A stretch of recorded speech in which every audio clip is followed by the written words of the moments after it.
We're here today at the John B. Roberts Fire Station, Station 71 in downtown Fontana. It's the busiest fire station in the 2nd District in San Bernardino County. But it's not busy only by our professional firefighters. It's busy because it houses some of our county's busiest volunteers. We're here today talking with Oscar Limon. He is with the Community Emergency Response Team, or CERT, which is a group of trained volunteers throughout our county who help our professional responders react after a disaster and help you recover from emergencies in your community. Oscar, tell us a bit about CERT, how you got involved and why it's important. I wanted to give back to the community because it's important for me to give back. I got involved, talked to them, calm them down, especially because of what is going on, and assure them that there will be help coming until the first responders arrive. Tell us about the 20-hour class. What sort of things do people learn in those classes? What are you teaching them? We teach them first aid. We teach them how to do some light rescue.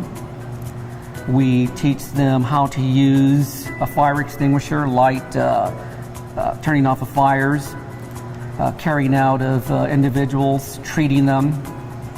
And most of all is we teach them how to stop, think, and then proact. Never act on impulse. What are the top 3 things that you would tell people in our community to do to be prepared for the kind of disasters we're going to experience here in Southern California? Well, it's our opinion in San Bernardino County, they're suggesting that we have 2 weeks of water. Let's not forget we have 1 gallon per person, depending on how many folks you have there at home. Per day. Per day. Yeah. Also, if you have a pet, we have to consider them. If you're a babysitter, consider them.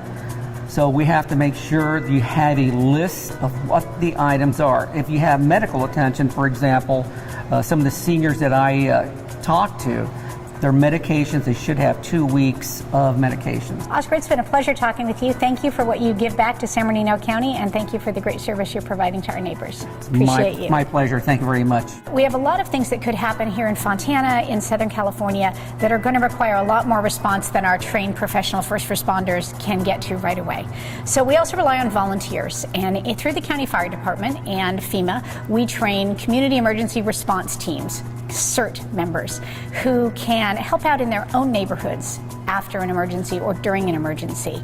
Tell me about how the fire department views the CERT team as a component of your response. We rely on local volunteers to help support our operations because we can't be everywhere at the same time. So recently we had a high wind event where a lot of power lines went down, and we couldn't even physically get to all these power lines in any kind of time that we considered normal. So the CERT members actually went to a few of the power lines and secured the area so people weren't touching them or driving over them or causing any more harm to the public. So in the event of these big emergencies, we're going to need local support. What are the best tips you have to remind people on what they can do to be prepared now for the eventual disasters? You would need water, food, first aid equipment, things like that. And then looking out for your neighbors, because in this area, like a lot of areas in the county, we have a lot of elderly people here, and they're not always going to have family close by. They're going to need neighbor support, so the CERT team's a great avenue for that. If someone wants to volunteer for CERT or for any of our other volunteer forces in the county, what do they do? So they can go to our website. It's sbcfire.org, and we have other volunteer opportunities, not just CERT. So all the information is on the website, and we encourage everyone to try to help your local community. And we do the best we can and try to be everywhere we can be, but we can't always be everywhere, so we rely on that. Well, you guys do a great job. At 10,000 calls a year out of this station, we know you're out there working hard. We appreciate all you do to protect our community and help educate and support the volunteers who are willing to give back. Well, thanks. Thank you for your We're time today. happy to be here.